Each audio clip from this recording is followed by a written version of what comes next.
For a real treat. If we can dream it, then we can do it.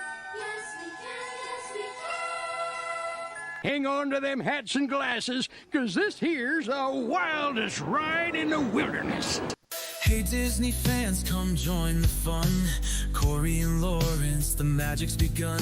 From the parks to the stories we adore, let's dive into the magic. There's so much more. It's the DIZPod, where dreams come true. With Corey and Lawrence, we'll explore with you. We entertain and teach every step of the way.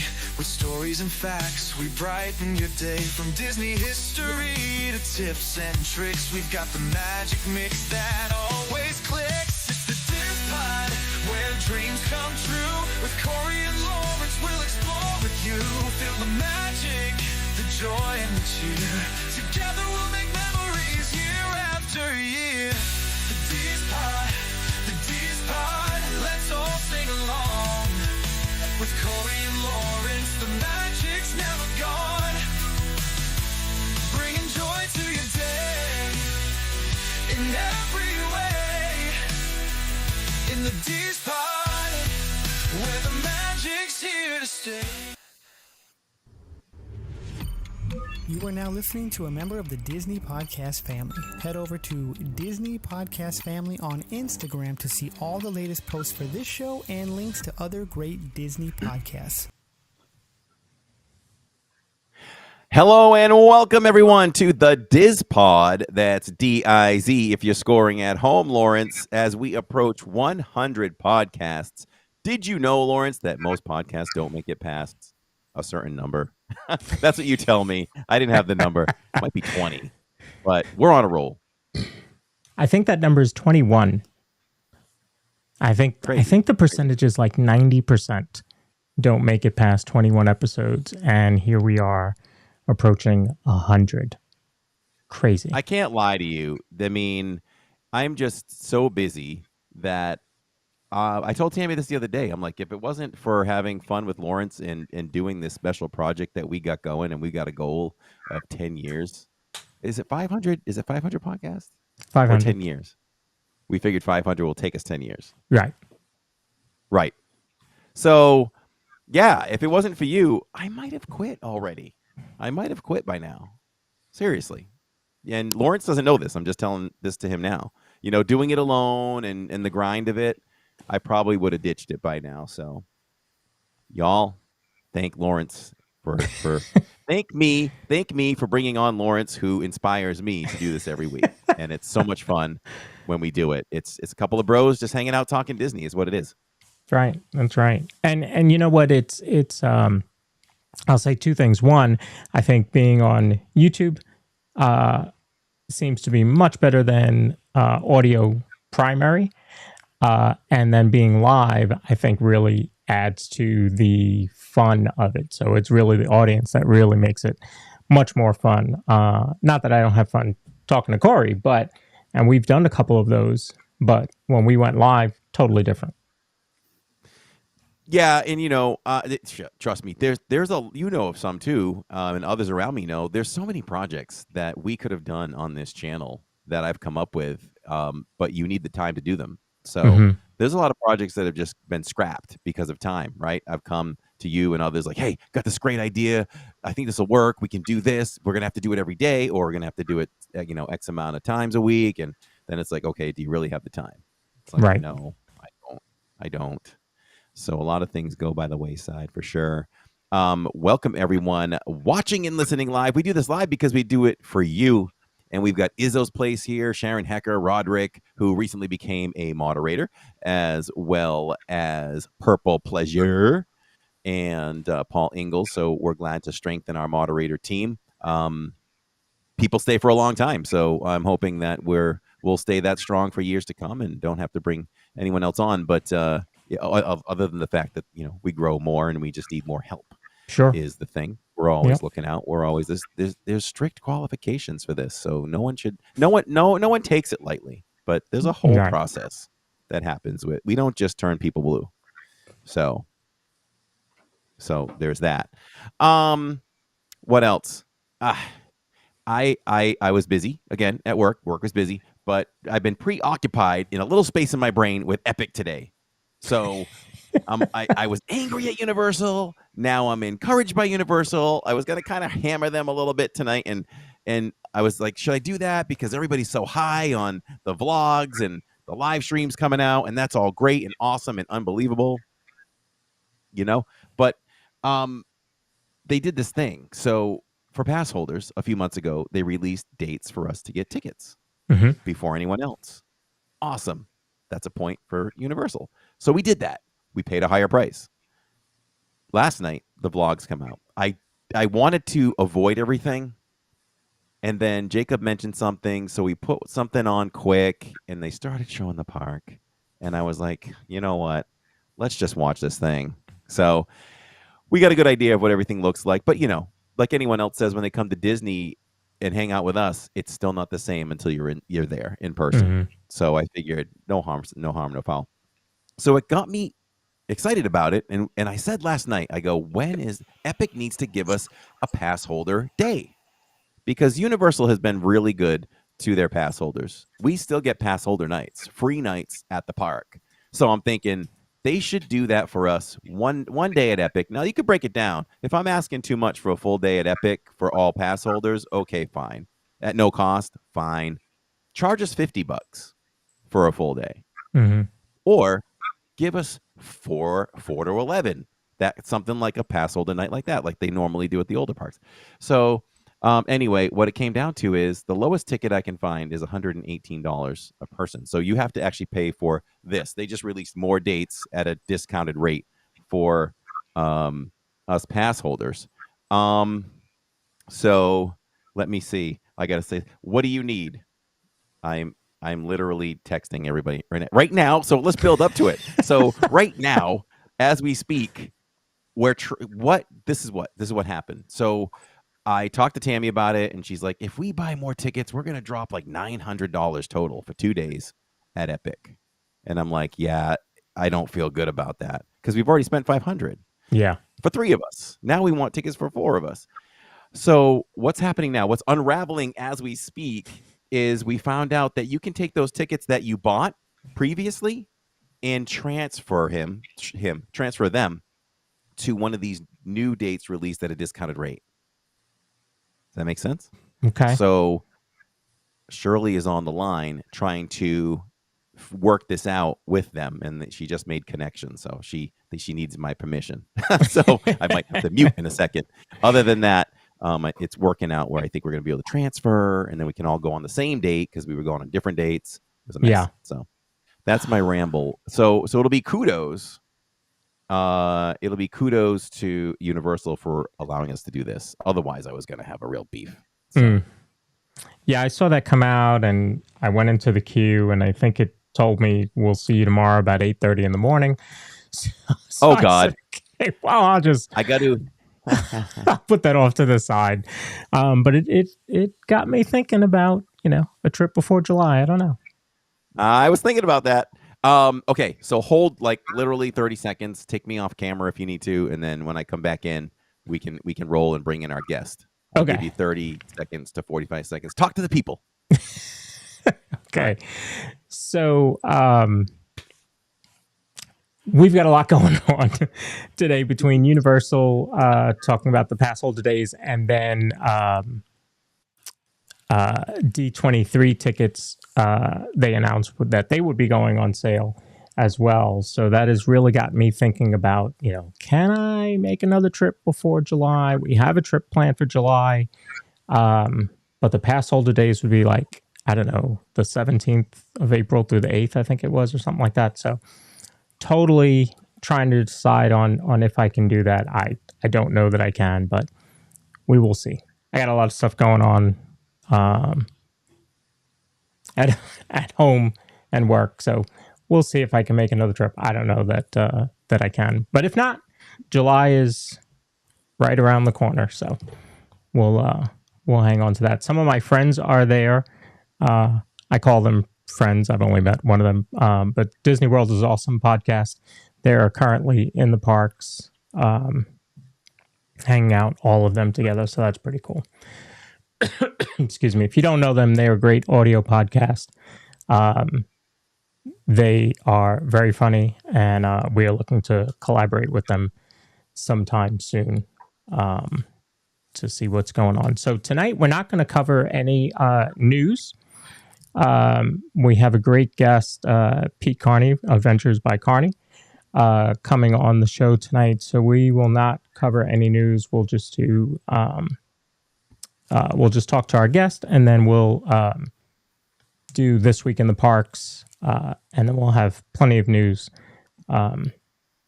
next week. And I put off the news because with the pre-show, I tend to do some news there. So I didn't feel like we had to cover news tonight. So we'll cover news tomorrow night during the pre-show.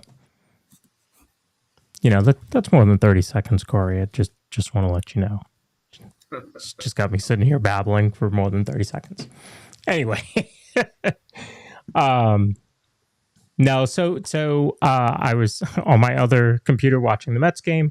It is currently 44 degrees up in New York, and it feels like 28. So they actually moved the game up. It's supposed to be at 7. They moved it up to 4 just so that they can get the game in without it being so frigid cold up there. But we had good weather here, and we'll find out from Corey what the weather is down there. But Zippity Doo Doug says Carney is a Jets fan. Don't hold it against him. The Jets, excuse me, the Jets are the only NFL team that I went to see. Well, and whoever they played, I don't even remember who they played. And actually won those tickets, and the Jets lost. But that's the only team I've ever gone to see play. But you know, because baseball's my thing, football is Corey's. Oh, happy birthday, Dole Whip Dave, for sure. Adventures by Carney is Mets, Jets, Islanders, and Knicks. I'll go with that. Although here we have the Hurricanes, so I'm a Hurricanes fan because we've gone to quite a few games. But yes, it is a life of pain for sure. Because you started out with the Mets, so see, I mean that's just since '85. So Lynette D, hello, welcome. Allison A, good to see you. Michelle says it's cold here too. Sick of that weather. Yeah, I'm with you. And Grandma Grover, it was great to see you guys on stream on Saturday. Thought you guys had an absolute blast and really added so much fun to the stream. I just sat here and enjoyed every bit of that. So definitely appreciate everything that you did. All right, so for now, I'm going to bring in our guest. He is Pete Carney. You know him better as Adventures by Carney. And let me bring him in.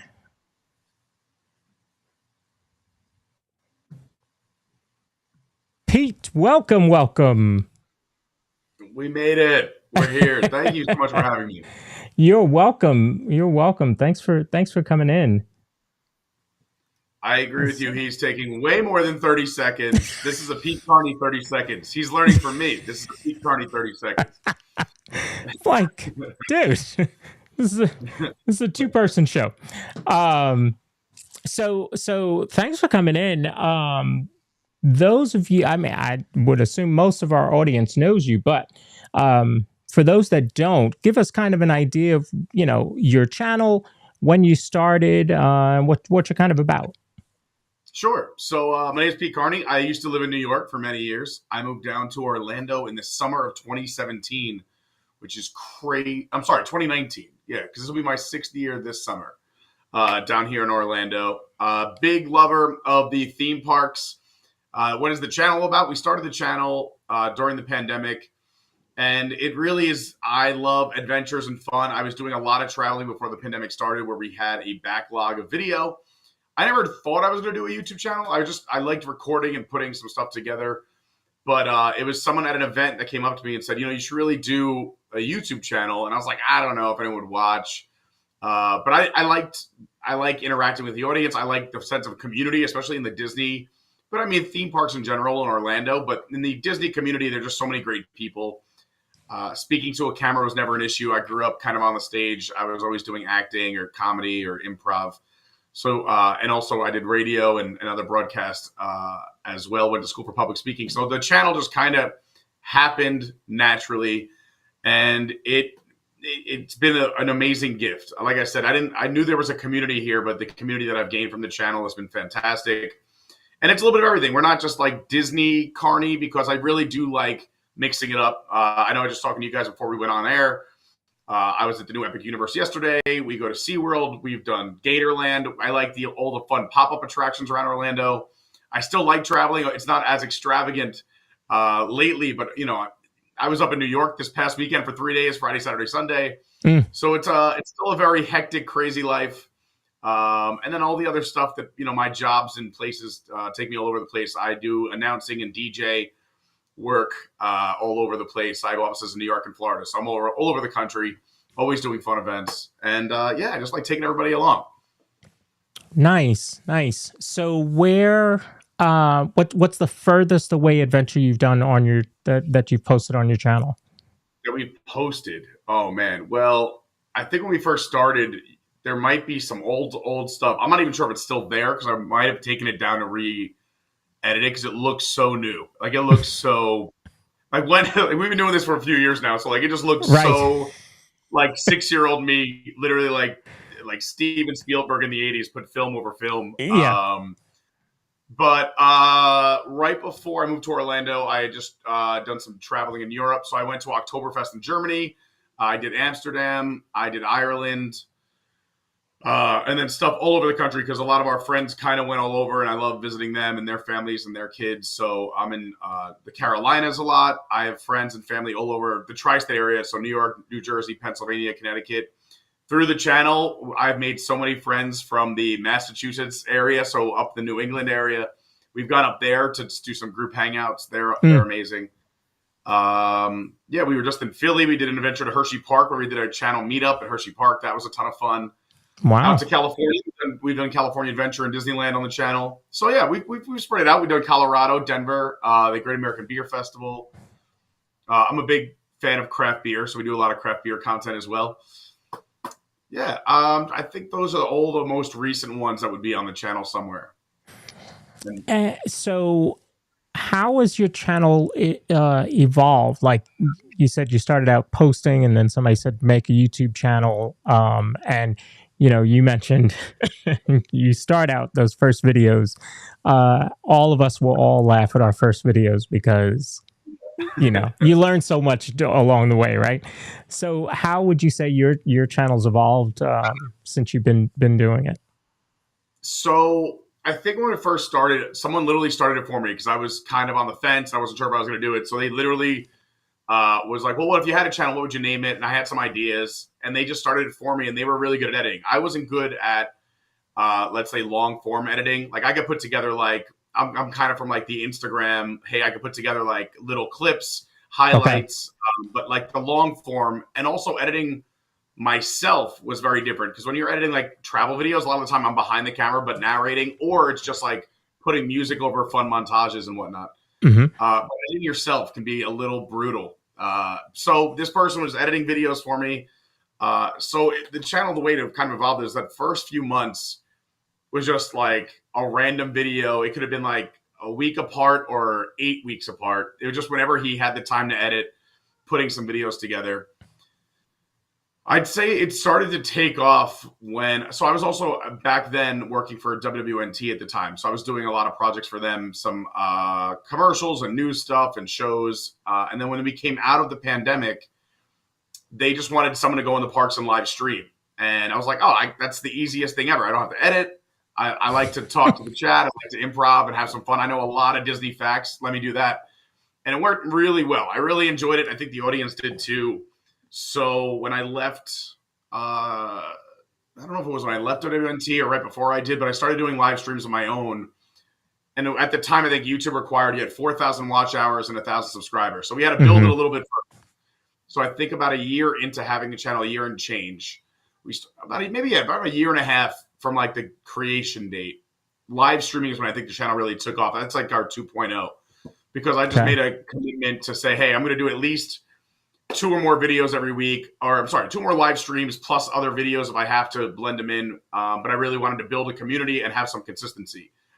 So that's kind of where it took off. And the live streams have been going really well. We've been doing them for 4 or so years now.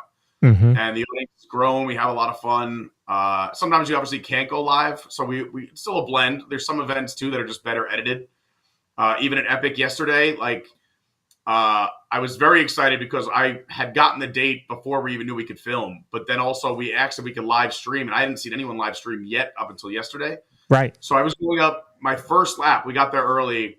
I knew I could record. So I was recording everything, but I was asking every team member, can I live stream here? Can I live stream here for the second lap when I walked around? And it's interesting. Some, you can't do certain cues. You can't do certain areas live streaming, but they let me record. So it's yesterday is kind of like how this channel is. There was some live streaming, but then there's also some edited video to fill in the gaps. What is I have not been able to figure it out with Universal. What's the difference? Because I've seen we show on our live streams, we do a post show and we get videos from POVs from Attractions Magazine, and they have Velocicoaster, they have Hagrid's, all these rides that if you're a live streamer, we don't even go anywhere near it. What's the difference? I've not been able to figure that out. I honestly don't know. On some things I get where no filming at all. On Monsters Unchained, which is going to be the most popular ride there. You could film the entire queue, both pre-shows, but the lockers, they literally just have signs up and everyone knows they're called everything lockers because you literally cannot take anything on that ride with you at all. Your pockets have to be empty, whether even if it's mints or gum, it has to be in a locker. Hat and glasses does not matter. If they're prescription, you could wear them. And then we found out yesterday, they ended up, I guess maybe someone else tried it or attempted it, but they wore the meta glasses that record. Oh. And they didn't get in trouble. And I guess Universal said that's fine because they're glasses. So it's really if you had a chest mounted GoPro, but again, you have to go for a metal detector. I don't know. I'm sure there's good reason. I hope there's good reason. I hope. But I just wanted to follow the rules. I was just happy to be there. So I was I'll do whatever you say. I think that's another part of the evolution of the channel. I used to be more of I'd say risk taker because it was what are you going to do? But now that I'm established here, I don't want to lose my AP to Universal or Disney. So yeah, Pete's got to follow the rules. So what was that you had? What was the weather like yesterday? Didn't you have some rough weather yesterday? Yeah, it was about 82 degrees and sunny. Yeah, so rough. I'm only wearing a hoodie now because my body has been through the ringer. I was working and live streaming like crazy last week. I worked a DJ gig till 1 in the morning last Thursday. Woke up Friday at 3:30 to catch the a 5 a.m. flight. Was in New York and going all day Friday, Saturday, Sunday. Caught the last flight on Sunday night. I think I got home around 1 something in the morning, and then it was wake up early and go to Epic Universe. So my body doesn't even know what temperature it is or what's happening. I was freezing 5 minutes ago. I'm sweating now, but it's nice here. Every day. Today was a little rainy this morning. Today was probably a high of 75, but yesterday was about 82 and pretty sunny. It was a nice day. Nice. So what was one thing that impressed you? If you can narrow it down to one thing that impressed you about yesterday that, I'm sure you probably have seen videos and all that kind of stuff leading up to it. But you were still wow. Good stuff. I haven't done a reflection video kind of looking back yet, but I'm more than happy to talk about it here. I think, if I had to pick one specific thing, I probably need a second. I would just say the overall, it's just so impressive. Everyone keeps asking, so is it the best park in Orlando, the best park in the world, best park ever built? And that's a very hard question. But I will say I can't think of any other theme park anywhere on the planet that I've heard of, have been to, watched video for, that has had an opening like this. You're talking multiple amazing lands, incredible theming. Like this is, I can say this is Universal's best park for sure. Mhm. The best park created. I've been to all their parks. It's funny how it comes at this time where I think Disney's starting to get some criticism that maybe they're losing some theming with some of the newer hotels and resorts, some of the newer rides and restaurants. People think Disney's losing that theming, and I feel like Universal has done a complete 180 where like all the things we love about Disney and all their Disney like Streetmosphere, which hasn't really come back since the pandemic, and all the theming that we're kind of losing. Here, there's just so much Streetmosphere, so much theming. The food and beverage quality is adequate. Everything I tried yesterday was absolutely amazing. You would not know you were in a theme park. It's just, yeah. And then the service, I think it's going to be the biggest thing for a long time. And it's going to have a lot of success. Yeah. I don't know a lot of people, like we're old kind of like trying to come up with things that are okay, but the park is amazing and it hasn't even opened yet. And again, even Animal Kingdom, which opened in 98, opened with a few rides. Hollywood Studios at Disney. I don't know if I'm sure you remember, but a few years back when they were building Toy Story and Batu at the same time, had like 4 rides for a solid 9 months.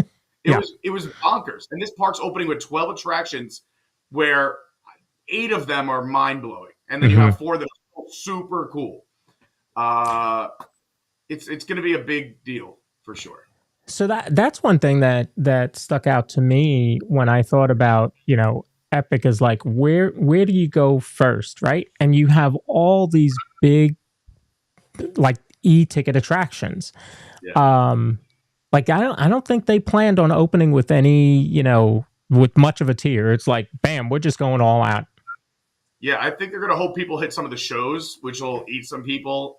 There's the carousel when you first walk in, so that'll be more of like the family stuff. There's a lot of meet and greets, so I think they hope people are going to do that. Mm-hmm. And then the restaurants are big and beautiful and very themed as well. So like even in restaurants that you don't have a server, there's one where you just scan the table, but the place is incredibly themed. You can hang out in there for an hour and watch different effects and just look at things on the wall and things that happen. So I think that's just going to work to their advantage as well. I'm sure you've heard, and none of this is confirmed, but we have it on pretty good authority that there's already 3 expansions in the works too, that over the next few years, we're going to see the Land of Oz with Wicked. They have the rights to that. And there's part 2 coming out next November. From what we've been told, it's already been started. That there'll be a Zelda expansion to add to Super Mario and Super Nintendo Land. And I'm not sure the third one off the top of my head right now. But so I think that's going to be part of the plan too, is that they are ready to rock and roll. That when they built this park, it was going to be built to, I think they want to try to dethrone Disney in more way than one by possibly being the best theme park in Orlando, which would be crazy. Okay, so it's just popped into my head as you're saying these 3 expansions. So what's the plan for Islands of Adventure and Universal Studios? Do they just... No, those are being changed over as well. So like now with this new park, I think what's going to be is get this up and running, keep your team here. But everyone's going to want to come here. The only reason that people are going to the other 2 parks is you have to buy a 3-park ticket. They're like, hey, you want to come to our Golden Park, you got to go to the other ones. Right. From what, again, I'm being told, and I know certain things that I can't say, and I forget what I can and can't, but I can know, I mean, this is out there. But there are already sections of those parks that are going to be completely redone, or at least little by little. Sort of like, and it doesn't be extreme, like the DreamWorks land that they did. Next to ET. That was a little kind of transformation, nothing crazy, but I think that was a need and granted that land got a lot of slack because it's for whatever reason. We'll stay positive, but they needed a kid area in my opinion, because again, I never went to Universal ever in my childhood because we were kids. We all went to Disney. Yeah. And that was at the time where Disney really built that bubble and kept you in there. You got off the plane at the airport, you stayed there, you got way back. So my first time ever going to Universal was in my, I think, late 20s for like a Halloween Horror Nights. It was my first exposure to Universal. And I teased it. Even coming down and once I moved down here, I was doing all these podcasts and shows, and I was a Universal hater. I was like, oh, they could be Disney. I was dropping Disney facts, talking about how great Disney's doing. Wait for the 50th. They're going to go insane. It's going to be the most insane thing. Pandemic hits, and also Disney didn't really do a lot either. I jokingly say Disney gave us floor mats and and you see what they did for Disneyland Paris, like they're getting drone shows. Yeah. It was incredible. We got 50th floor Mets, and we got 30 something statues out of 50. So it's I don't know. Yeah. I am a very glass half full person, so I hope this epic universe really pushes some pressure on Disney to step their game up too, because they used to be the innovators, and now I feel like they're just they're doing whatever it takes to get by. I mean, look at they announced Epic Universe when they announced Tron, and Tron was a copycat ride from Shanghai that they brought into an existing park. They built an entire theme park with 5 lands and 12 attractions and restaurants, shows, and 3 hotels in the same amount of time. So they are moving. As long as when Universal does renovate, they don't get rid of Corey's favorite ride, Fast and the Furious. He will absolutely boycott if they get rid of that. It's a party bus. I mean, we could do it. We could do a top 5, top 5 attractions that you only go on if there's absolutely nothing else to do, like free there.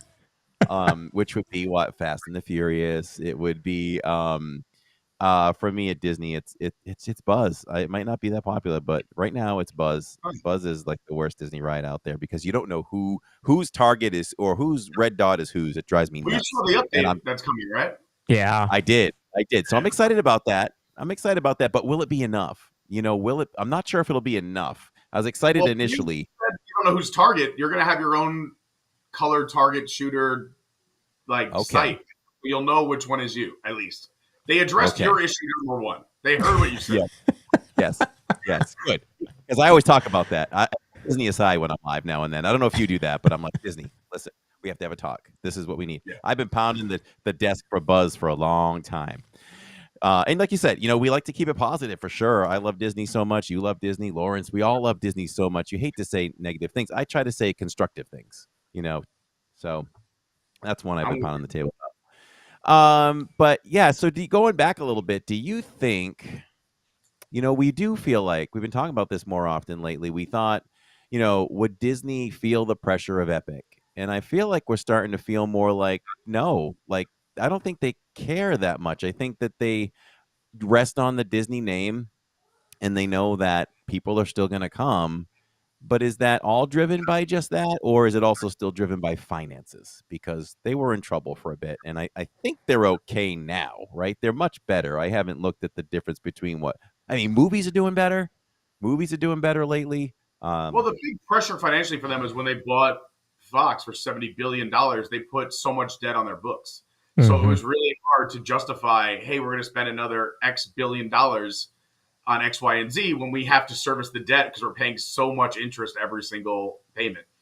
And I think to what you're saying is they addressed that as fast as they could.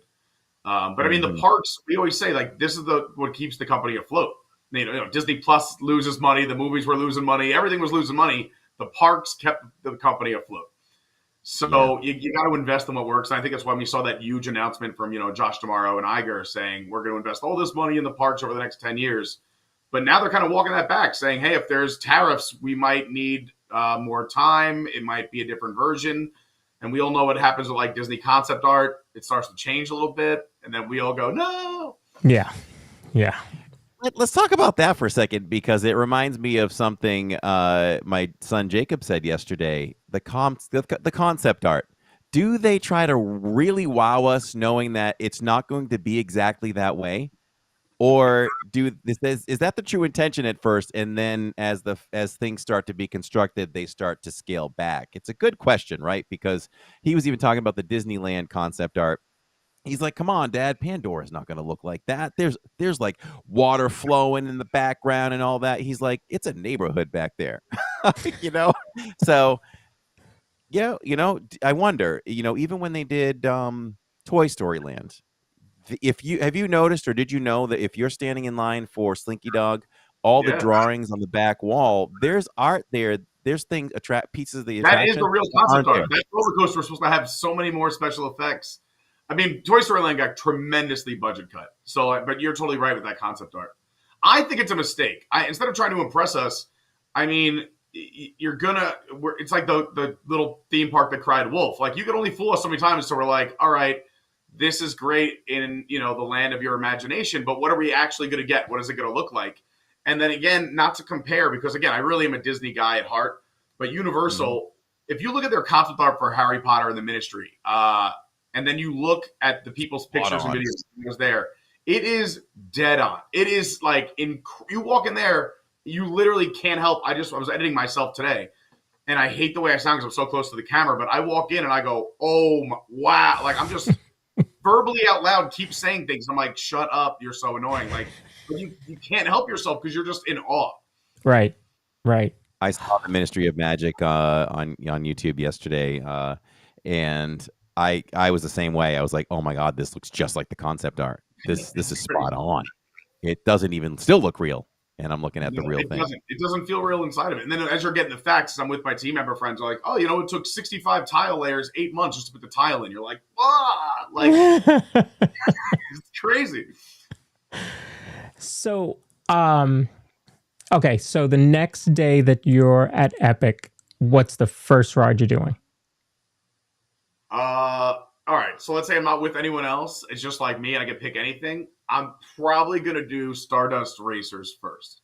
It's the big coaster in Celestial Park. That's like a dueling coaster. So you start out, no spoil. It's not really a spoiler. It's a roller coaster. But what's really cool about that, and I've done a lot of dueling coasters, is you don't really see the other car for the first half of the ride, but it's super thrilling. You almost forget you're on a dueling coaster. And when you dupe me back up, it comes at each other so fast. It's like a whole separate thrill than excitement to see the people. Oh. And then you do barrel rolls facing each other. So like you're on top of them, they're on top of you. And then the ride, comes to its finale and conclusion. So it's just so thrilling. I think it would be fun to do that because I would want to try both sides. Everyone, and another reason why is everyone's going to run to Monsters Unchained. So because I'm not one that likes to wait in lines, I'll let them go enjoy for a little bit. I'll try both tracks on the coaster, and then I'll come do it. And you got to do that at night, I'm sure too. Oh, I got to do it at night too, of course. I haven't tried any rides at night because obviously here in Florida, the sun is still out right now. So the park closed yesterday at 7. Well, that's when you had to be in your last line. So we left around 8 something. Okay. Because we got stuck. Mario broke down for us. We were like the last people in the Mario line. And so we were there for a little, probably about 40 minutes in line. But that was our longest line of the day, so I'm not complaining. That's not bad, yeah. How do you think how many days would it take to do that park once it's open? The thing is, none of us, I think, know what the lines are going to actually be like because it's only been team members. And to their credit, they started these previews so early, so they're already, which I think is a big deal compared. We've seen this with like Frozen and other rides at Disney where they come in at the very last minute and then they're breaking down, once an hour and you have all this downtime. But with little downtime and how many people they're going to bring in, I would say you could probably do everything in 2 days. I would say you would need more than 1, and I think 3 would be if you are a super fan and you want to try like every dining experience, see every show, go on every ride maybe more than once, or do every meet and greet. 3 is safe, but you could definitely do it in 2. I would say. But yeah. Also, I'm someone who could do Disneyland in California in 2 days too. So I'll build a 2.5 when I'm out in California, but yeah, it's a beautiful park, and I think everyone's gonna wanna. There's so many things that suck you in, and you realize it's already an hour of the day is gone already, just from watching Streamosphere and one meet and greet that was super cool. It's time flies, man, and it's a new park. It's the new shiny object in Orlando. So yeah. Of the D23 announcements that we heard last year, what are you most excited about? 100% Monstropolis. I've been asking for this land forever. I just think it's so popular. So many guests wear the merch. So it's your fault. It's your fault we're losing Muppets 3D. No, but I was going to say, but I have been demanding it go in Launch Bay the entire time. You can go back years. I've been wanting that Launch Bay because it's also Pixar. Ready for this? I wanted the Pixar loop because I hate the dead end by the old Lightning McQueen show, the new villain show, and Rock and Roller Coaster. And then if you want to go to Toy Story, you got to walk, do a Disney half marathon to get over there. Mm-hmm. And if you're a family that likes Pixar movies and you have Lightning McQueen here, and then you got to do a half marathon to get over there, it's just insane. I said put monsters in the middle, retheme Rock and Roller Coasters to the door coaster, which we're getting anyway, and it looks incredible. But and then if you look at a map, there's a little walkway they could have put right there to connect Launch Bay and the corner of Rock and Roller Coaster, and it would have saved people so many steps. So and it would be convenient. You could have all Pixar properties along that side of the park, and then Muppets can keep their Muppet Land. And they could have updated it, given us more. Granted, I don't think Muppets are going away. We're getting in a Rock and Roller Coaster. I'm pretty sure Muppet Vision 3D is going to go where the villain show is now, and that villain show is going to go to Magic Kingdom once that land opens. So I think we're just 100% with you. Yeah. Yep. Yeah, I keep nodding my head like a bobblehead doll. We're all on board with you on that. Yeah. We But speculated nobody before. wanted to stop me. That's not. I'm not taking that heat. Well, when nobody knew where Monsters Inc. was going to go, that's exactly what we talked about, right? Launch Bay would be perfect. Perfect. Size-wise, I don't know if it fits their plans, but, they could have they could have widened that area, and that whole back area could lead you right over to where, where maybe Muppets 3D goes and where the Rock and Roller Coaster is. You have that whole loop, like you said, back there. You could just expand it, and you could go out to Toy Story Land by the back way or the side, whatever. Yeah. So that would have been great. And you bring back Little Mermaid, or put that show somewhere else. Like that whole space, you could put another show space there. They could have demolished it, like you were saying. There's so much space there. It's crazy. Yeah, totally agree. And they could have done more over at Muppets, An unpopular opinion by me, maybe a little bit more before I realized it was Jim Henson's final project. For a long time, I had been calling for just a new Muppet film.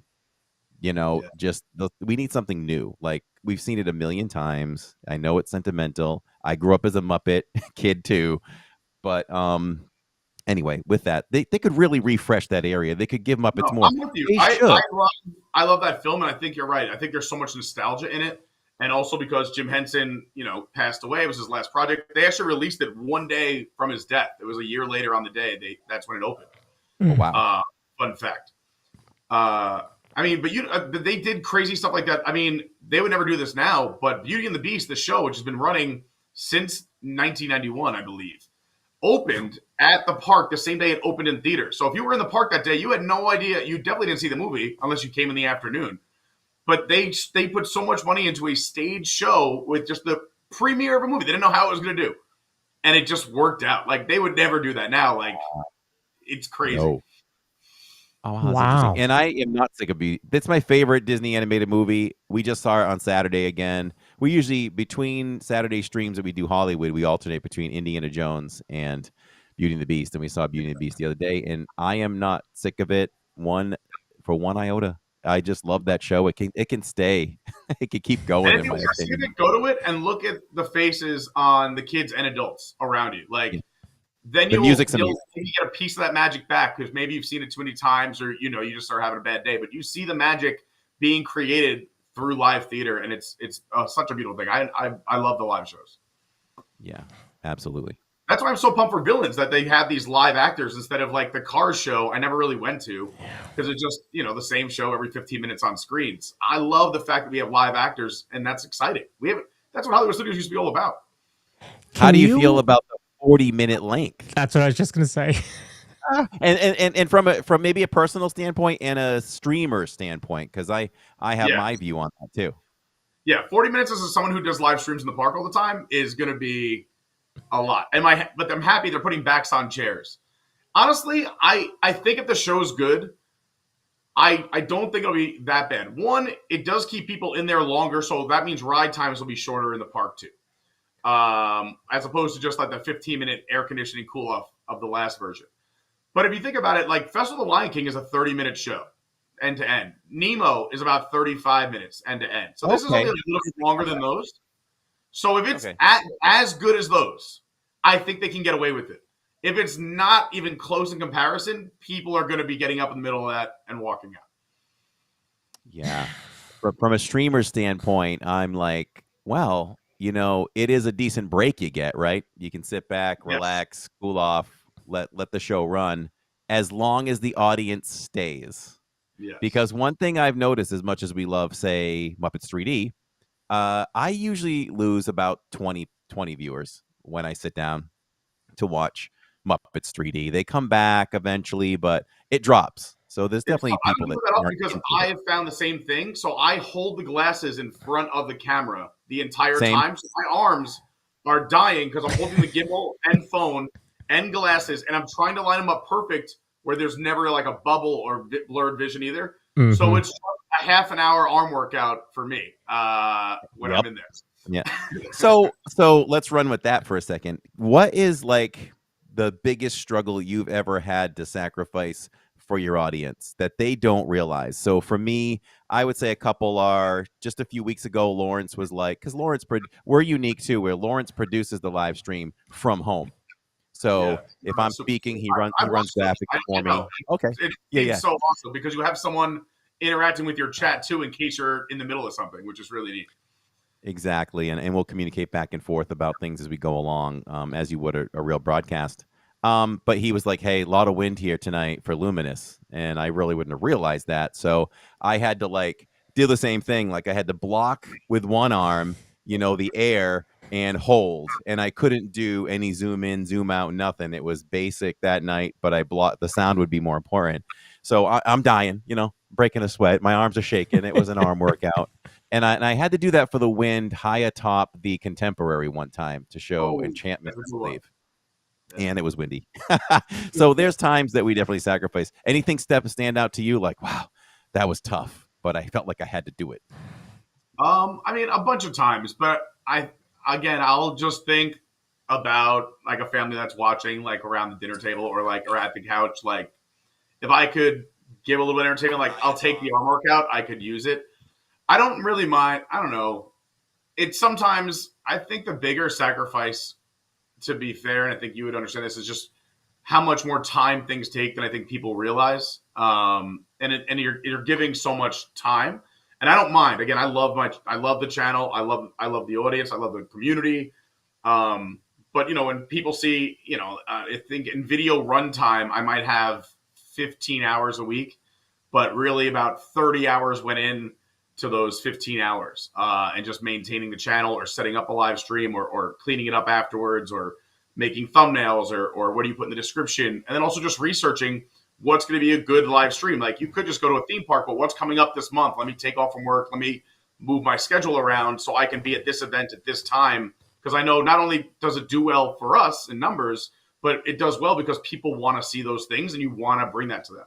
I think it's another thing that's a live streamer that it's not a bad thing per se or a negative, but it's also you experience things differently. So if I can only go to, let's say, one Christmas party or Halloween party a year, they're getting so expensive, I'm going to live stream that. So now I'm doing it, with everything. And again, I don't mind. It's kind of fun. I consider it like taking all your friends to an event, but I'm only doing it that one time that year. So it's just going to be me looking at that event through a camera. Yeah. I can attest to what you're saying there because I know that like we went December 5th, 2023 when Luminous premiered. I was streaming. Corey got there and took over. And up until I don't know how many months we went, but he did Luminous. And then I was there with him one night and I was like, I'm shooting Luminous. I want you to watch the show. And that was able to change, his view of it because he wasn't looking at it through a camera, and checking for signal and making sure that the chat's running and, all those type of things. So I totally get, what you're saying about, those parties are expensive. And if you're only going to one and you're looking through a lens, it kind of does change your perspective of it. It does make a difference. It's like as long as everyone had a good time, like there's always next year. Yeah, and I like to look to the future too. Like, hey, maybe this time next year the channel's doing well enough where we can go to 3 or 4 nights, and whatnot. So I feel fortunate in that way. And also I'm like I said, I'm not. I don't want anyone to think that like I'm complaining. I really love live streaming. That's why I do it. But yeah, those are the little things I think sometimes people like. Before I came down here, used to watch some streamers and bloggers. I think we all watch like Tracker and whatnot. And you're like, oh, that's the dream job. That's you turn on the camera, walk around Disney. Like it's amazing. And it is that to an extent, but there's so much, I think, more behind the scenes. And I give people so much credit now that I'm on the other side. Yeah, I'm nodding my head again as you're talking about the behind the scenes. Lawrence and I go very hard behind the scenes, very, very hard. And for me, once I'm in the parks, that's when we're on stage. Let's just have some fun. The work is done. We prepared. Let's go out there and kill it now. It's like an NFL team preparing all week for the game. Now let's go out there and play and have some fun and wreck some shop. So the serious stuff happens many, many hours leading up to that. So, I can appreciate that. And I appreciate you putting the work into, because who knows? We don't know what kind of work others put in. You don't know. And you guys, look at this beautiful production. I love this. This is so fancy and nice. I appreciate that. We've evolved for sure. Yeah, we appreciate that. I like your flag back there. That's pretty cool. It's fun. I mean, you can't really see it, but this was we built some lore with this banner. If you want a 10-second story, I thought it would be fun. I love we were talking earlier. I think it was backstage before we went on. Lauren texted me, "What's like your favorite park?" And I was like, "It's hard. I would say Epcot or Animal Kingdom because they're changing so often. And as a local, I like different stuff. But I love the live music. I don't even care who's playing at Epcot. I love just to go and sit to listen to live music." So last year for Eat to the Beat during Food and Wine, I thought it would be cool. So we all know that they have the cover bands in the middle days, but all the headliners, I was like, I think I can make at least one night of every headliner, with the exception of one weekend when I was away for a wedding, which I was fine with missing one weekend. But I just thought I tried this crazy challenge to try to get every artist who played Eat to the Beat to sign the banner. And then it was just like a pipe dream. Like, this is no way it's going to work. But then after the first weekend, we had, Joey Fatone, Lance Bass, Ryan Cabrera, Lou Diamond Phillips, then Switchfoot, then Billy Ocean signed it, then Boyz II Men signed it, and then we were gaining momentum. So we just kept going. So I went to at least every live performance, and I think we got, it wasn't every single one, but I want to say we got, I think 90% of the artists that played at Epcot signed this banner. Wow, that's awesome. Tiffany took the banner and put it on stage in front of her sound kit, in front of her monitor, so it was up on stage for an entire show. So this banner is like my lucky banner. Man, you're in your glory for that. It's been great. I've been very lucky, like these crazy moments. That's why I say I don't complain. Like we've had our name announced over the Magic Kingdom and Epcot like sound systems, so that's been cool. We've been very fortunate. It's just these little things.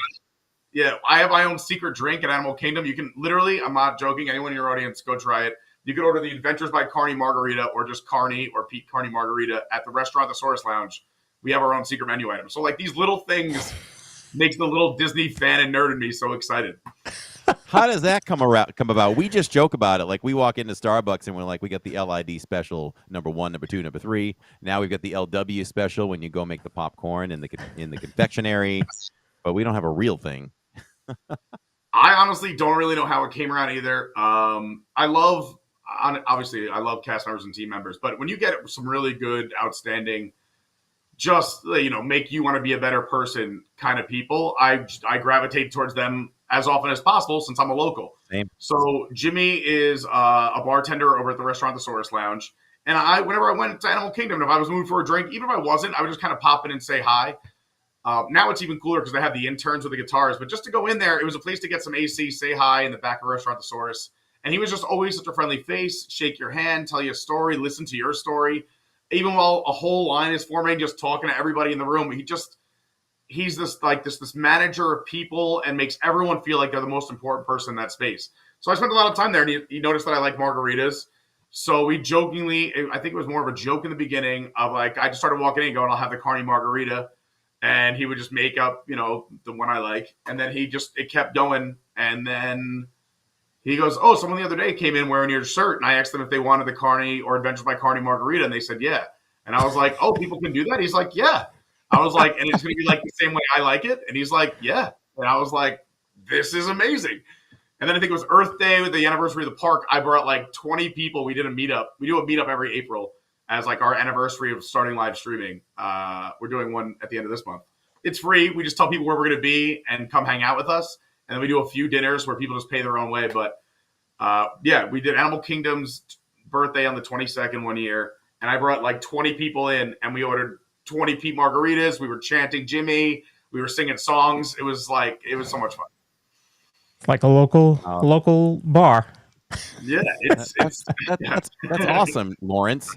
Okay, we need to enforce some things now. We need to enforce some things. We need something too. He's got one. Nate's got one. The LW special right there. I will help out any way I can. You tell me where to go and what to order. I'll do it. All right, all right. Yeah, we need our own thing for sure. What's your Pete, what's your Hey, favorite? breaking news. I Oh, might have some breaking news. Because no one's been able to answer this, but I can say that it is official that anybody that does have a DAS at Universal will be able to use it at Epic. Yeah. yeah, We were So that's good. So that's good because we Yeah. haven't been able to get an answer on that. So Yeah, my buddy literally used his desk yesterday all day. So that was another nice part about yesterday. Why it's hard for me to judge ride times because I was fortunate enough to be a guest of his, and he had a desk on top of it being a team member day. awesome. Yeah, it's like the total experience. Here's something that I have to ask Lawrence. Because we do the same thing, Carney and everything. We did a dinner at 50's Primetime the other day, and it's good to know cast members, right? I think Alan might have been asking me out in a way. I think he was like, he goes like this. I really want to thank you for your night. I think we gave him a really good time at 50's Primetime. We really hammed it up. And he said, so do you have any cast member connections? And I was like, I know a lot of cast members, but no, I'm not in. And he's like, oh, okay. And that was it. So I think when I go back, I don't know. Do I push forward a little bit more? I think he wanted to make that connection. Some really important cast member stuff coming up. I don't even know if we could talk about it, but you got to make that connection. Okay. Yep. I've been told that in the past. Like, you really got to get in good. I get in good with a lot of the college program kids. They're so great, but none of the real permanent people. So I might have to go back to Alan a little bit and see what we can hammer out for some special events. I have a funny story about the cast member of the college program. So I just moved down here. Obviously, I'm like nerding out. I live around the block from Disney. And I'm driving down the road one day. I had some extra time, and I see a car like just somewhere near Disney property. So I'm like, you know what? I got some time. Let me just make sure they're okay. So I pull over, and it's this guy. He's got a thick Italian accent, young guy.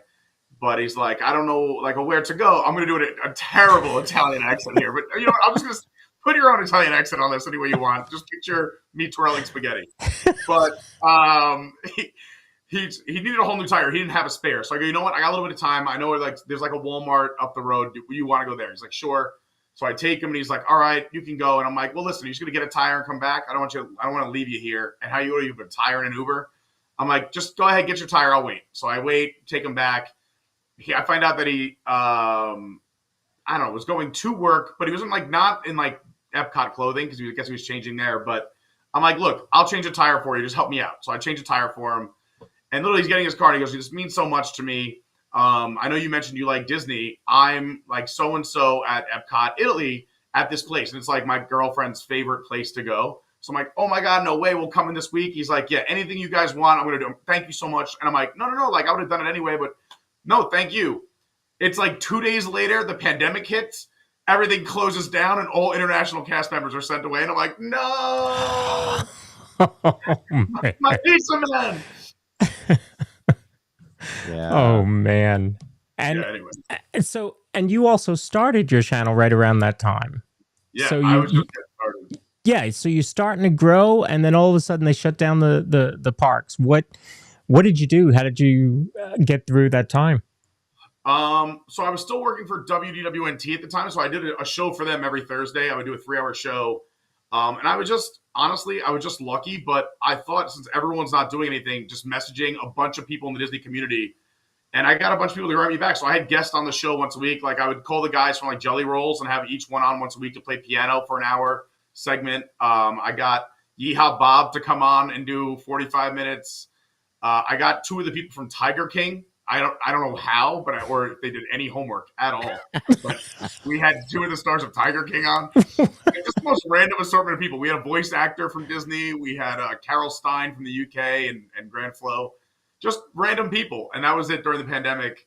Coming out of it, once things started to reopen, I was at Disney all the time. So I think it was Disney Springs opened like a month before everything else. We were going to Disney Springs like every morning at 10 just to see if anything new opened up. Like if there were more people, activity, announcements. And they were also bringing in merch and marking it down, I guess, or because it was going to go out of style. Like these are merch that should have been on the shelves 4 months ago. Doing some Disney shopping for people. People like, hey, if you see this, can you grab it for me? So I would just go walk around World of Disney. Yeah, it was a weird time. But I mean, I made the most of the pandemic. We were also a young, small channel. I tried to make a few update videos, but again, like I wasn't as good as the real big news sites. But it would be like me driving around in the car, being like, "Well, here's a close. This, this opened in 1998." Yeah, But you we all made it. had to be creative. We all had to be creative when the pandemic hit. We as a channel had to. We were starting to gain some steam. If I remember, I believe we were just over 2K when Wow. the pandemic hit.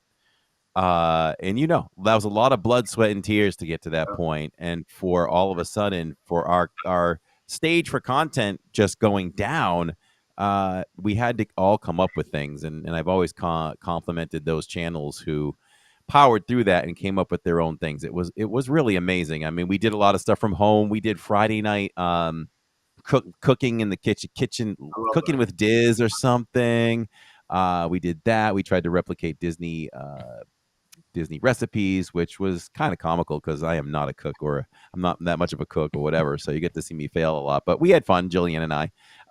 We did watch parties of Disney movies together. We did. This is something that's come full circle where I was like, how can I still try to bring some content? I would love it. What I didn't have was a lot of park content that I could kind of replay with our audience. So I reached out to bigger channels that had content, like Attractions Magazine was one of them. And I just said, "Hey, admirer of your library, would you mind if I did a weekly show where we took people around the world to the parks to show shows and use your content?" And they agreed. So the pandemic ends, we go back to the parks, didn't need it anymore. And Lawrence and I had this brainstorm a few months back, and hey, why don't we do a pre-show? Why don't we do a post-show? And I'm like, let me see if I can remake that contact. And I reached out to them again, and they released all their stuff. We have full rights to use any of their stuff anytime. So it kind of came in full circle. So that was nice coming back from the pandemic. And from the pandemic, I created our website, which I have great pride for. So I'm a busybody. I can't stop. So Good for you. I've been working on my website for, I think, since I started the channel. I mean, we have one, but it's thanks to the kind people who help me so much uh, because I am the uh-huh. worst. I give you so much credit. Thank you. Thank you. Yeah, I think it's pretty. One of my favorite things is when you scroll down, we have two, then they're already running. So we have the latest live stream running, the previous live stream already running, the latest blog running. So it's pretty neat. It's pretty neat. There's a lot of stuff in there. It's a pretty jam-packed website. I like it. It's good. And I really created it originally for advertisers. I'm like, if we ever get sponsors, that's another thing I can put in that sponsor package. Hey, you'll be featured 24 hours a day on our website. So Same for something us. else nobody was really doing. It's so nice to be able to do that. Yeah, for sure. So you mentioned your favorite park earlier. So you may have answered this question already, but if you could only visit one Disney park for the rest of your life, which one would it be? Oh, God. Right now, it would probably be Epcot because I know I'd get 4 festivals a year. I know that I would have a good selection of food no matter what for years to come. Also, Guardians is in there now too, so I got my thrill ride. I got Living with the Land, so I could literally live with and among the land. I think it's a fun park to spend forever in. Honestly, now that I think about it, I used to ask the same question. I would say, which you cannot leave the perimeter of just one country in the World Showcase, and you have to stay there for 30 days, 24 hours a day, 7 days a week, but you have the entire footprint of that country in the World Showcase. Which country would you pick and why? There's a lot of factors there. There's a lot of factors there. I mean, it's the food. I'm thinking, okay, initially, I just love the aesthetics of Germany so much, but I'm thinking that's too much sausage and pretzels. I'll get rid of that. 30 days of sauerkraut. From a health standpoint, I can't think I can go to Germany. I love Mexican food, but that showcase is just it's just so small. I probably would just probably Italy. I mean, you'll get fat with pasta too, but that's okay. I'd probably go Italy for me. I was thinking Italy, and then I kept walking around. I may have landed on Canada. Ooh. May have landed on Interesting. Canada. Yeah. You tell. You got great food, great drinks. I don't do the maple popcorn, but I say smell that, it when right? I walk by. But meanwhile, the Yeah, you have Les Celliers. You got a beautiful waterfall, and it's a Yep. giant footprint because technically that area with the mill stage to the right, you have all of that. You have a way to the left with the Victoria Gardens. Yeah, you got a nice big footprint there. Yeah. See, I was thinking about the entertainment. I'm like, I need one that has some entertainment or a ride. So we're not going to count Circle Vision. So you do have the stage, right? So at least you have the stage. You got good food. You have the that whole area back there with the garden and the waterfall. So yeah, I think I'm going to say Canada. You know what? I'm gonna do a take backsies. I think the UK would be good. It's big, it's beautiful. There's entertainment, and there's a little bit of variety of food there, and I can get fish and chips anytime I want. So I would go with that. I would go with that. Yeah, you get live entertainment both inside the pub and outside multiple times a week. It's a good one. Mm-hmm. Mm-hmm. And yours was? I usually go with Mexico, although I swap for every time I ask someone this question. I'm like, those are some good points I never thought of. Mexico, for the same reason you guys are saying, I like that there's an indoor and outdoor area, so I don't have to be inside or outside. And there's a boat ride, which I feel like could be relaxing, even if I just closed my eyes and took a nap on it. You have La Cava, and then also it includes a festival booth every year, so you're going to get the different food. You know, you have 4 different places to get food. Yeah, I mean, and Mariachi Cobre plays throughout the day. So I usually settle there. I'll go there to be different. And Donald. You can always meet Donald. He's right there. Of course. Don't think it's not Donald. I like that. Good answer. Good answer. So what's next for you and your adventures? Well, obviously we're going to be trying to get into Epic as often as possible. To try to bring people that's the kind of big thing now. But I'm working on a few different things. I mean, we still want to do a lot of live streaming. I do have some trips coming up, which I haven't done in a while. So I'll be in, like I said, I just got back from New York. I'm in New Orleans for a week this week. I have some other like work things that can be really fun to do side projects with. But I've started working on it. And again, like you said earlier, circling back to old ideas that we kind of wanted to do but never really had the chance or to do it the way I wanted to. Is I've written a bunch of fun stuff, or more like I'd say like sketch comedy for Disney parks.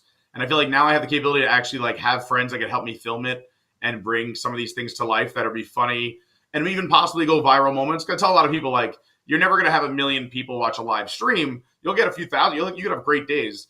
But if one video just hits the right thing at the right time and a lot of people enjoy it, that could be the thing that shoots you up. And I've never really gone for that on my channel so much. So I think putting that into motion, we've written some, parody songs about Disney and whatnot too. So like they're all out there. I just have never pulled the trigger. So I think I'm going to try that out and do some new stuff there. I like keeping things fresh. And then we'll see. I think I like the idea. I love like what you guys do. Like it's great because something like this is fun, but kind of, I think, just like I want to just like do something like my favorite things of the week. And it'd be nice to have another live stream where I don't have to leave the house, where I can spend more time. If I can just stay here, turn on the camera, it's more time I get to have with the audience as opposed to driving somewhere, getting out of the car, walking, going live, getting everything you got to do. So I just to do something fun because like every week, like there's just little stories I want to share. And then sometimes I don't have time on a live stream or it doesn't make sense. And I know I have other very funny and interesting people I would love to have on, like whether it be you guys or other people I know just from like my childhood who I think are entertaining. So we'll see. There's a lot in the bucket. I want to do a lot. So we'll see. I'm excited. That's good. We'll stay tuned. Lots of live streams. Yeah, I think keeping it fresh is totally invigorating, right? Because it could.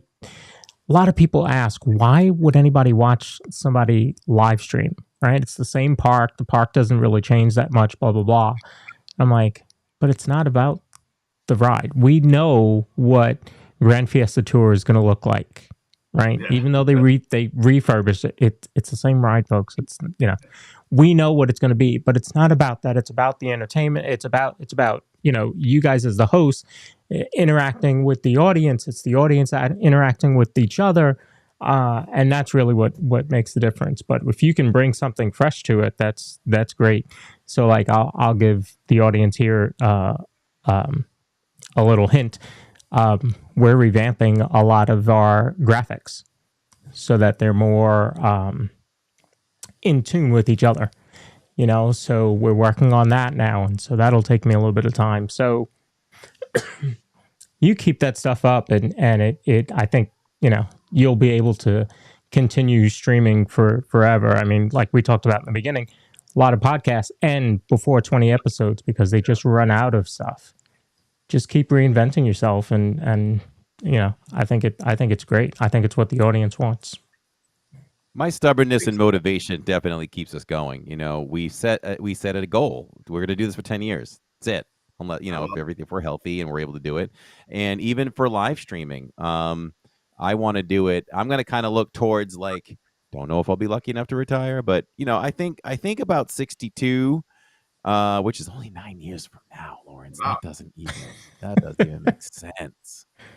I'll come down and take over for you. Okay. And then, all right. Then we can go another 3 years until I'm 62. What's that? I said you'll be reinventing yourself in an ECV, just taking it easy. That's right. Right. Pete McDevitt does it. Fun. He does. Pete McDevitt's got a whole hookup for his ECV. I love his setup. Yeah. But we go back to when we were talking about how we look at Disney through a lens quite a bit. There's a definite percentage when Carney and I are out there, when Lawrence fills in, that we might be looking at the camera 65% of the time and our own eyes, the rest. So I do want to have a chance of a few years to enjoy Disney through my eyes only. And maybe that's the time to do it, or maybe my wife and I decide that we still love it so much, we'll do one time a week. So who knows? But I definitely want some years where I can just go. We live far enough away that when I go, I have to stream. It's very rare that we just go casually, because I only go down twice a week. So there's times when we stay on property, we're yes, we can just go hang out and enjoy. But if we want to stick to 2 times a week, we've got to kind of do it when we're there.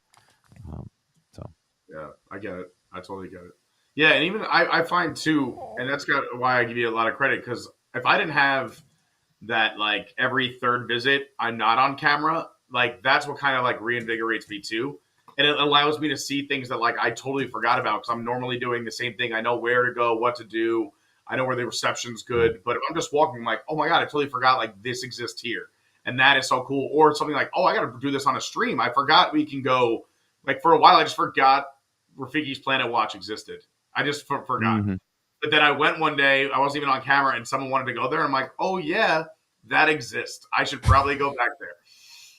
Back when Lawrence gave me Luminous, when he took the camera and let me watch Luminous, that was a whole new thing. I enjoyed it so much. It was different. I could just take it all in. And then the family and I stayed at Boardwalk a couple months back on a Friday night. We walked down just to watch Luminous and walk around a little bit and shop. And I got to watch Luminous, and I'm dancing, I'm singing, the hands are all over the place, and I'm directing the whole thing. It was great. So it's good to get to do that sometimes when you can. Trying to do it more, but it's still a little bit difficult with my busy schedule. I get it. Speaking of Luminous, I always ask our guests, what's your favorite nighttime show? If it's of all time, it would be The GOAT, Illuminations, Reflections of Earth. But, I mean, it's hard to say right now anything is better than Happily Ever After. It's as a guess. You have to. Sorry, I lost my balance. It's a good thing I have the producer's chair. Otherwise, Corey might have just knocked you off the show. It's perfect for all ages. It's got a little bit of everything. It has a lot of advantages that Epcot doesn't have. Epcot can't really do projection mapping unless you're looking at one section of the World Showcase. Yeah. They can't really do, they don't actually have a street where you can project on left and right where you're really completely enveloped in a show. They don't have someone on a zip cord flying through the sky. I mean, it's Magic Kingdom has a lot going for it. And they found, I think, a great soundtrack. They included a lot of the big favorite characters. I don't know. I like them all, but I think it's the most complete show right now. Um, back when they announced Harmonious was ending, people thought that Epcot would be getting drones. Then we got the drones at Disney Springs. Do you think we're going to see drones, and when, if you do? I thought we were going to see them in Animal Kingdom because they don't make any noise, and they could have just closed that bridge. The thing is, the drones can't fly over people, so if they do it at Epcot, they would have to have the bridge up or closed for the entire length of that show. And I think that's why I don't think we're going to see drones anytime soon in Epcot, because people leave during the fireworks. If you close one entire lane on one side of the World Showcase, I just think it's too big of a traffic jam. I do think it was a tremendous draw at Springs. Springs was crazy. I mean, that first year they did it for Christmas was like a joke. It looked like, someone's kids was flying some flashlights in the air. But this last run was incredible. Again, I would change it too, is that if you watched it from the resort, these people paying all this money didn't see it from the other side. And I watched it from Boathouse sitting on the water, and I only saw it sideways, so I only saw blinks of light. So you need to be in a very specific space. I don't know what those restaurants paid, or if what Disney will charge them in the future, but that was a great deal for them. But I don't know. I think, in my opinion, Animal Kingdom's the perfect spot because you can close that bridge. They could walk through Dino Land or just walk through Asia and still get to the same spot with the same amount of steps. They could close that bridge. You need a nighttime show there. There's a stadium. There's an arena. You can't have pyro because of the animals. Drones are perfect. Why not put a drone to different animals? I mean, it would be amazing to pair up with the Tree of Life awakens. Have these animals and drones. I don't know.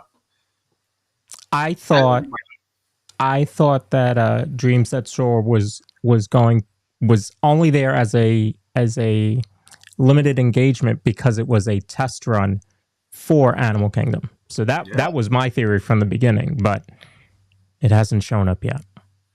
Maybe that's your announcement at D23. What else are they going to say for D23? Are we going to hear anything new, or just, we're making good on what we told you last year? They might have have on the floor or a picture of ride vehicles starting to come into play at this point, maybe. So they'll give you, I think, more details on what we already know. But in terms of surprises, what's left? Maybe we'll see more resort and hotel concept art or announcements of names.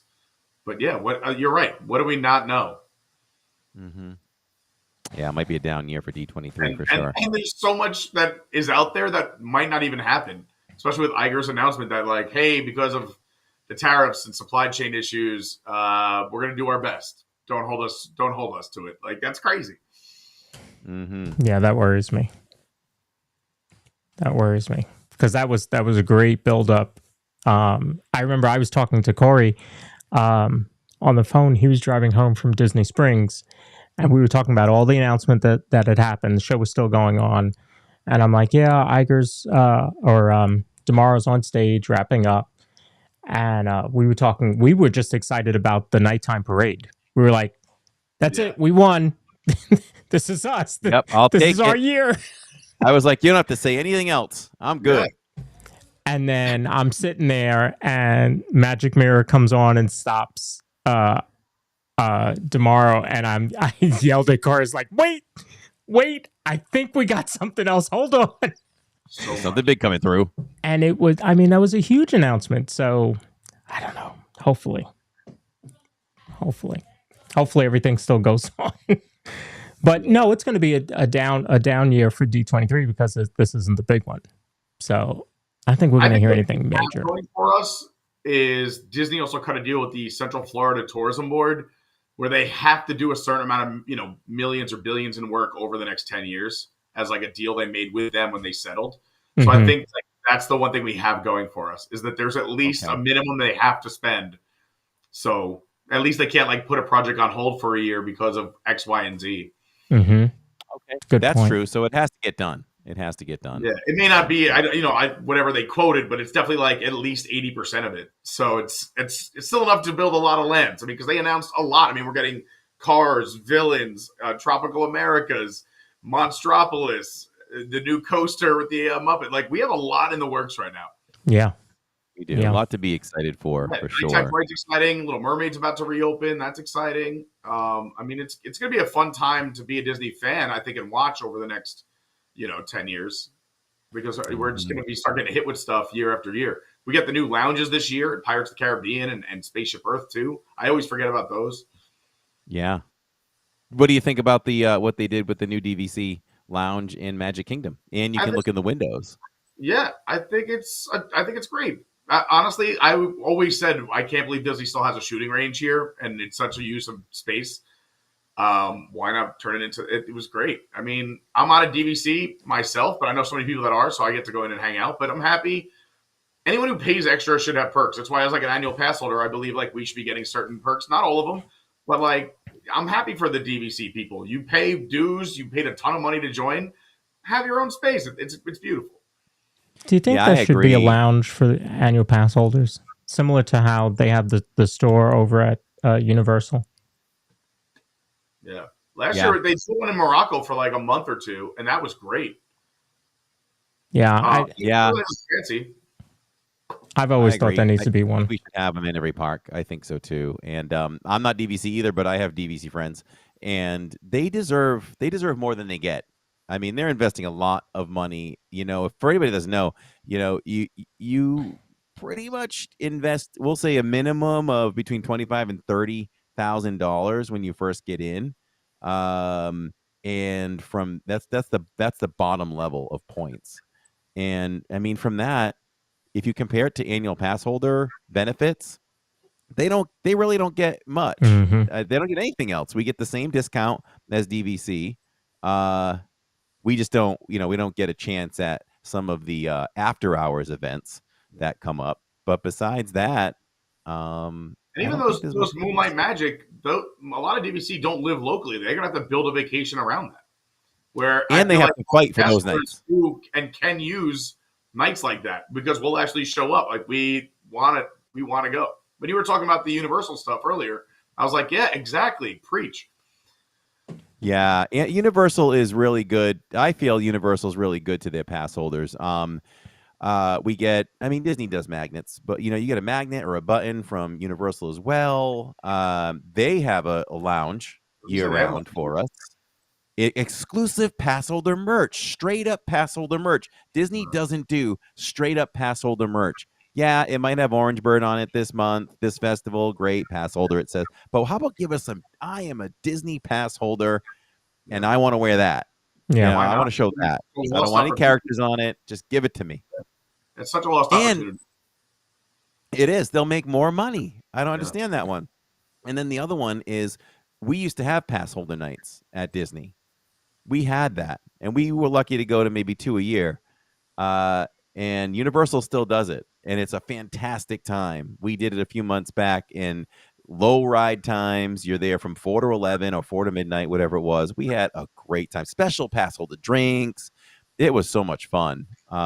Disney used to do that. They need to bring that back. Yeah. VIP ass holder days. They were amazing. Mm-hmm. Yeah. Brilliant marketing. Yes. Yep. Give us a little more. Exactly. Boy, this has been great, Pete. It's so good to sit down and talk with you. Definitely have to have you come back on. Maybe right after D23, we can do a D23 recap. Kind of get your take on that. Yeah, sounds good. Very cool. Very cool. So, excuse me. Where are you streaming next? I will be live tomorrow. Actually, that is a good question. I don't want to be wrong. Well, I'll be tomorrow somewhere at Disney, and Friday we'll be at Epcot for Flower and Garden, and I think Simple Plan is playing that night. We have reserved seating, so it'll be a fun time Friday night. But yeah, Wednesday and Friday this week. Nice. Tomorrow, very nice. For all of us. Very, very nice. I mentioned that you were going to be on, and my wife actually remembered where we met. Do you remember?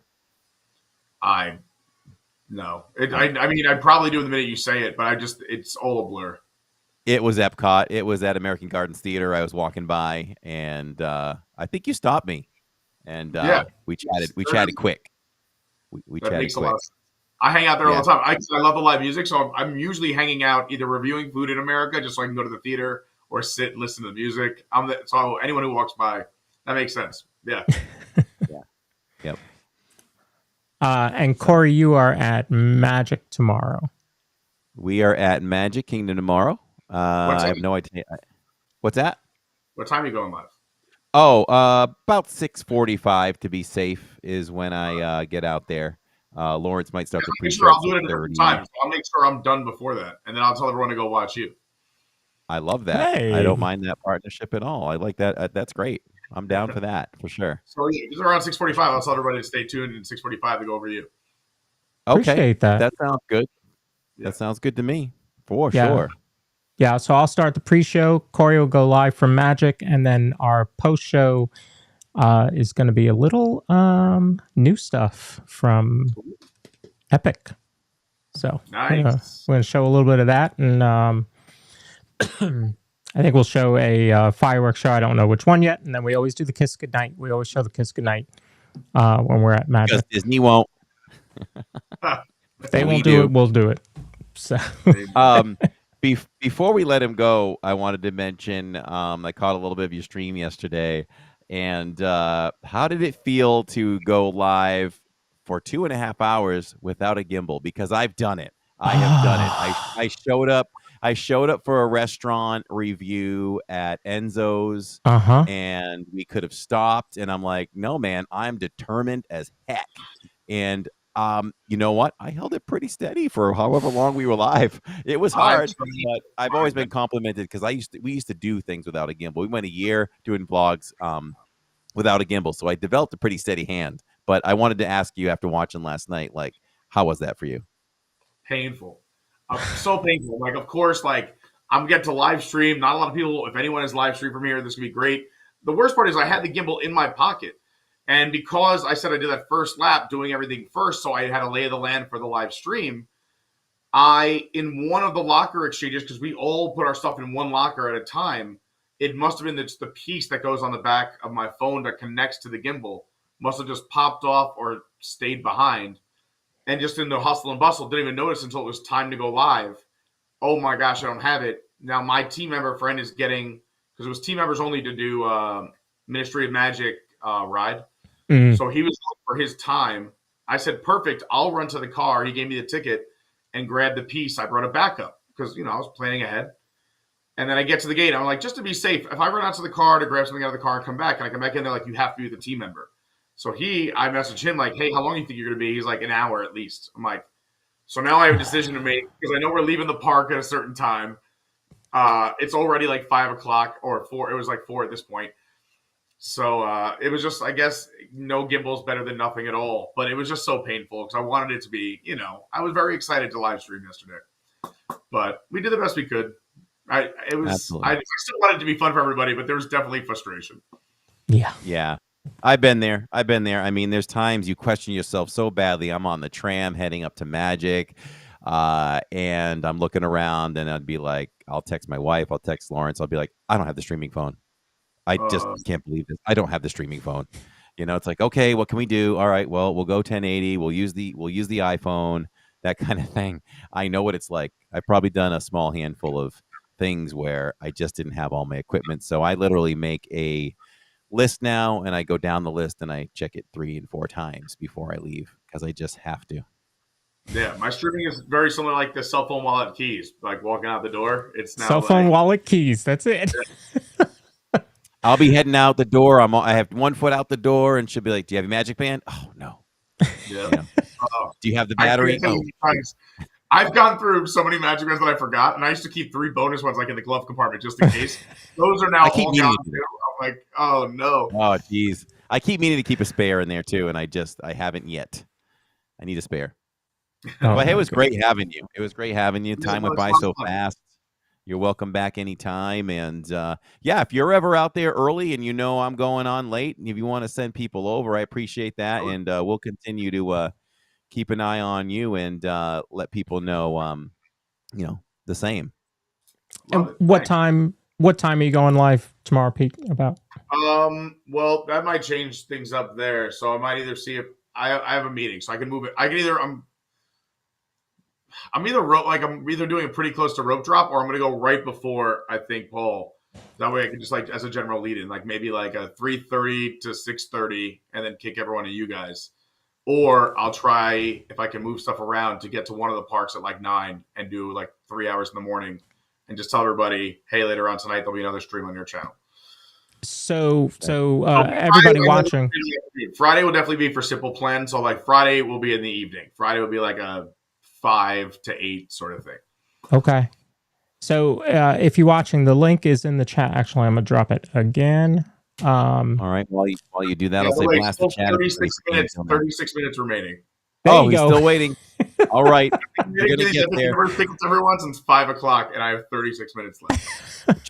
Just so you know, when we started the podcast, there are plenty of dates still left, so there should be something for you there. So I think you'll do okay with that. And sorry for having to ditch you all in the beginning. No disrespect. It was like they were on the phone. They needed my confirmation that I could give Shirley permission to take care of business for us. So they were able to take our tickets from May 25th, and now we've brought it to next Sunday. So we're going next Sunday. Plus, I added a ticket for my daughter. So nice.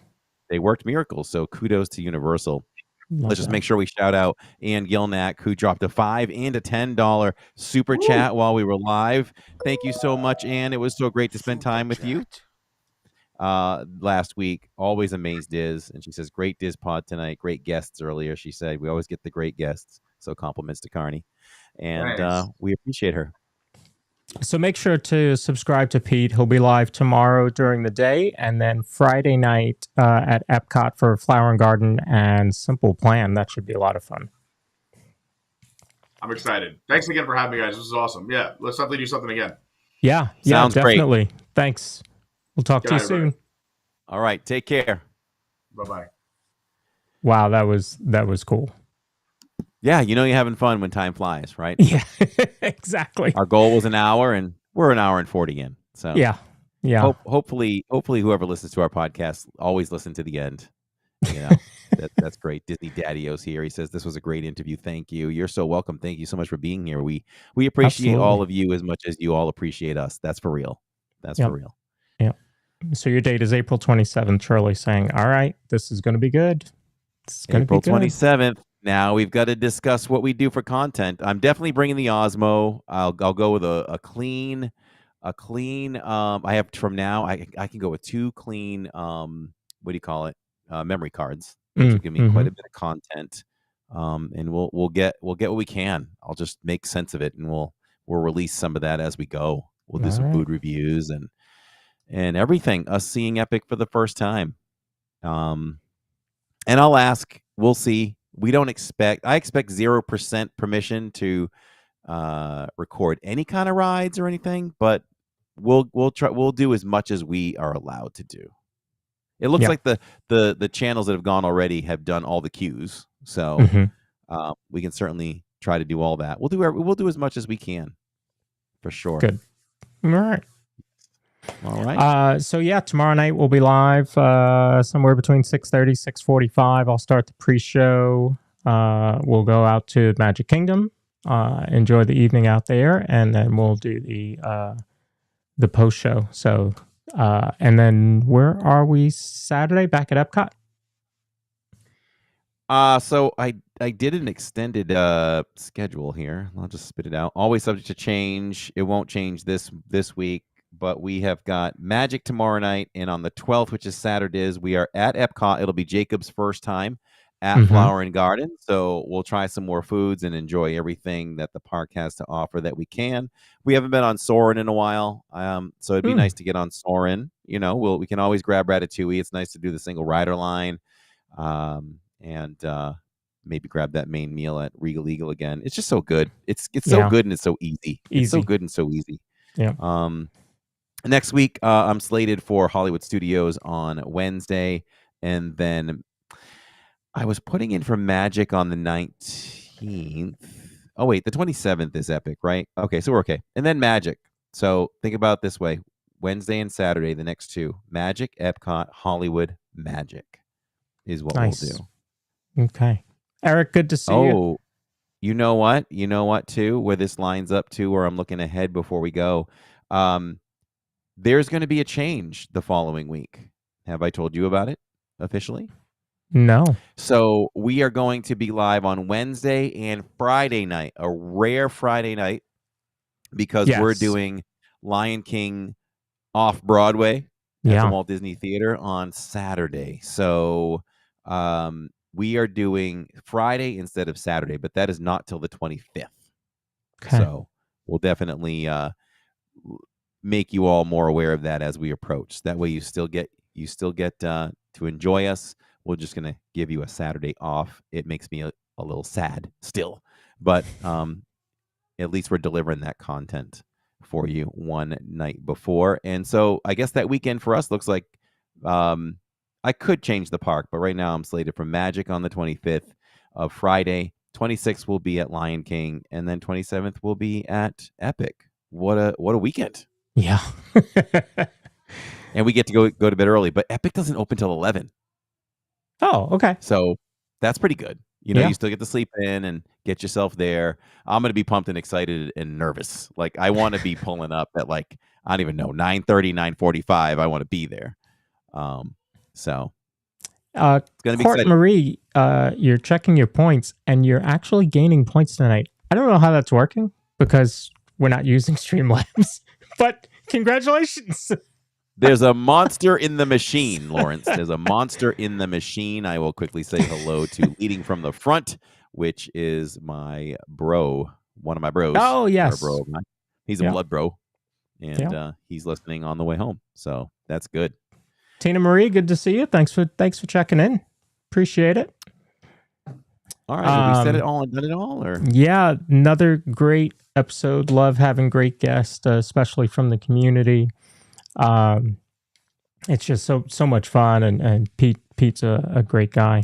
There's Pete's and Corey's. Pete's and Corey's are popular names in right? in the Disney live stream community. Right? Let's talk about our sponsor quick before we head out. If you're looking for a home that offers the perfect blend of luxury, comfort, and convenience with Disney World in your backyard, Victor Naraki is a licensed realtor with Vision Home Real Estate LLC. And he's here to help you find the home of your dreams. With over 15 years of experience in the Disney area home market and a proven track record of success, Victor is the perfect partner to guide you through every step of the home buying process. So why wait?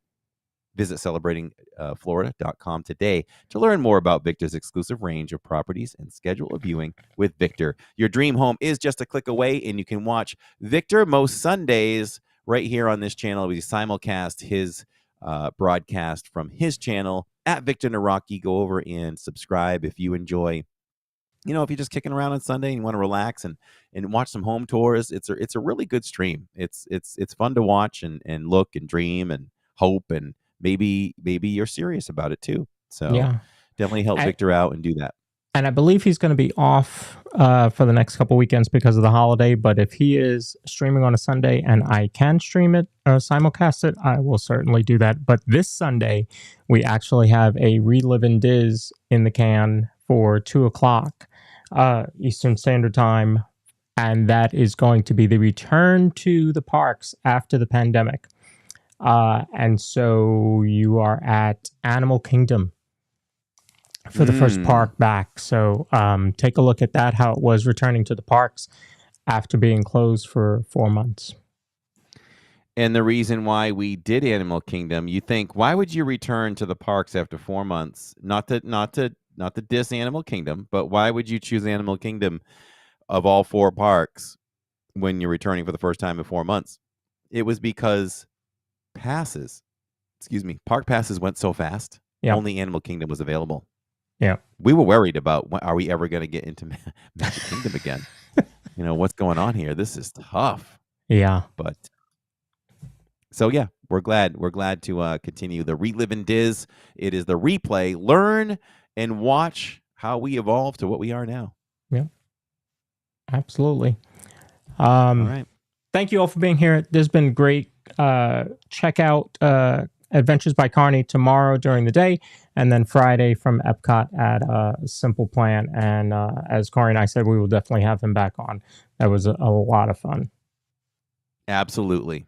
All right, everyone. We thank you so much for watching live. We thank you so much for watching or listening at your convenience as well after we're done recording the live on iHeartRadio, Spotify, and Amazon. It's a good thing. Yep. So we appreciate that. So have a wonderful night for everyone watching live. We really appreciate all of you. We love all of you. We'll see you tomorrow night at Magic Kingdom, 6:30, 6:45 p.m. Eastern Time. Watch for that time. Lawrence will kick it off with the pre-show. I'll take y'all around Magical Kingdom. We'll have some fun. Do I go for the salmon again? Maybe. Somebody's Maybe. hooked. Someone's hooked. It's like the popcorn, maybe. I know. Or we go ahead and we go to Pecos and get that protein bowl. That would be good too. Mm-hmm. And if my brother's still listening, he'll be proud about that. So maybe we'll mix it up and do the protein bowl this time. We'll see. All and it's good to have options. Yes, and we need to work on a real thing, like a real sandwich or something or drink. Yes. Drink. We need an LID. Pete's got a drink. Something. Yeah, we need an LID something. Yes. We have to work on this. We have to figure out where to attack. All right, sounds good. For now, everyone, we're just a couple of bros talking Disney. Have a good night. Good night, everybody.